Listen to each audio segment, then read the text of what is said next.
আসসালামু আলাইকুম ওয়া রাহমাতুল্লাহি ওয়া বারাকাতুহু। সুপ্রিয় দর্শকবৃন্দ, আশা করি আল্লাহর অশেষ দয়া এবং রহমতে আপনারা সকলেই ভালো আছেন। শুকরিয়া স্বরূপ বলি আলহামদুলিল্লাহ। মহান আল্লাহ বান্দার প্রতি অনেক দয়াশীল। তিনি মানুষের প্রতি দয়া করে কিছু আমলের বরকতে রিজিক বাড়িয়ে দেন। আমাদের অবহেলার কারণে সাধারণ এ কাজ থেকে বিরত থাকি, কিন্তু আজ কোরআন হাদিসের আলোকে 10টি আমল নিয়ে আলোচনা করব ইনশাআল্লাহ, যে আমলের দরুন আল্লাহ রিজিক বৃদ্ধির ঘোষণা করেছেন। 1 নম্বর হলো তাওবা ইস্তেগফার। তাওবা বলতে বান্দা তার নিজের কৃতকর্মের উপর লজ্জিত হয়ে পরম করুণাময় অসীম দয়ালু আল্লাহর কাছে ক্ষমা প্রার্থনা করাকে বোঝায়। আল্লাহর রসুল সাল্লাল্লাহু আলাইহি ওয়াসাল্লাম বলেন, তোমরা সবাই পাপী, আর সেই সব পাপীদের মধ্যে সবচেয়ে ভালো পাপী যে পাপী পাপ করার পর ক্ষমা চায় এক আল্লাহর কাছে। তওবার মতো তওবা করলে আল্লাহ সমস্ত পাপই ক্ষমা করে দেন। সুতরাং আল্লাহর কাছে বেশি বেশি তাওবা ইস্তেগফার করা। 2 নম্বর হলো সদয় আচরণ ও দান সৎকা করা। যে ব্যক্তি শুধুমাত্র আল্লাহর খুশির জন্য অসহায় গরিব মানুষদের সাথে সদয় আচরণ এবং দান করে, আল্লাহ তাকে তার 10 গুণ বাড়িয়ে দান করেন। সুবহানাল্লাহ। আর যে ব্যক্তি দান করে, আল্লাহ তার রিজিক বাড়িয়ে দেন। এক্ষেত্রে রাসূল সাল্লাল্লাহু আলাইহি ওয়াসাল্লাম বলেন, দান করার কিছু যদি না থাকে তবে একটি খেজুরের অংশ দিয়ে দান করার মাধ্যমে জাহান্নামের আগুন থেকে বাঁচার চেষ্টা করো। 3 নম্বর হলো কাজের শুরুতে বিসমিল্লাহ পড়া। রাসূল সাল্লাল্লাহু আলাইহি ওয়াসাল্লাম বলেন, তোমাদের মধ্যে কেউ যখন খাবার খায় আর যদি বিসমিল্লাহ বলে, তবে শয়তান ওই খাবারের অংশ নিতে পারে না। সুতরাং সে যা খায় তা পরিমাণে কম হলেও তার জন্য কল্যাণ বয়ে আনে। যে কোনো কাজ বিসমিল্লাহ বলে শুরু করলে আল্লাহ তাতে বরকত দান করেন। 4 নম্বর হলো হালাল উপার্জন। রিজিক বৃদ্ধির জন্য হালাল উপার্জন অত্যন্ত গুরুত্বপূর্ণ।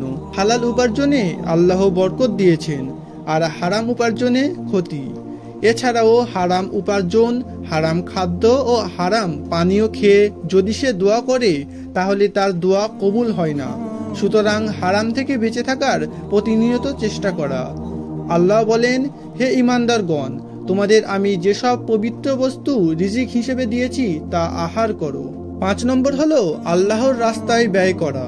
আল্লাহ পবিত্র কোরআনে বলেছেন, হে রাসূল, আপনি বলুন, নিশ্চয় আপনার রব তার বান্দাদের মধ্যে যার জন্য ইচ্ছা রিজিক প্রশস্ত করেন এবং সংকুচিত করেন।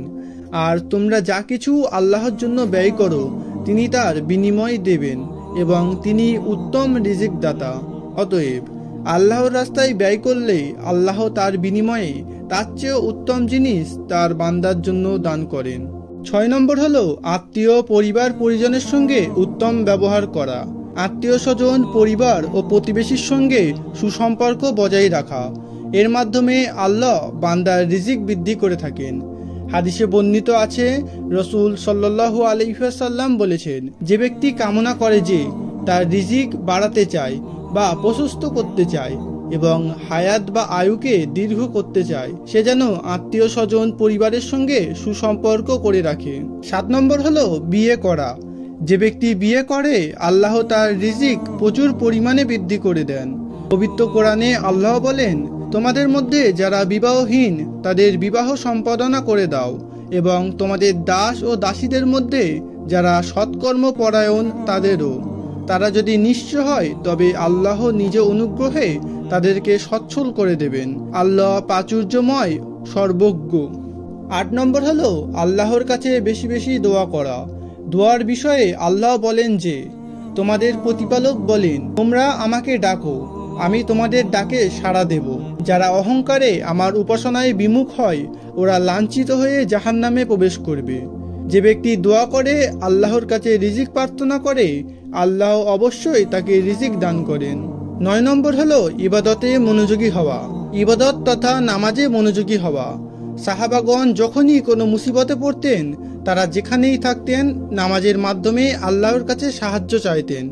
পবিত্র কোরআনে আল্লাহ বলেন, আপনি আপনার পরিবারের লোকেদের নামাজে আদেশ দিন এবং নিজেও এর উপর অবিচল থাকুন।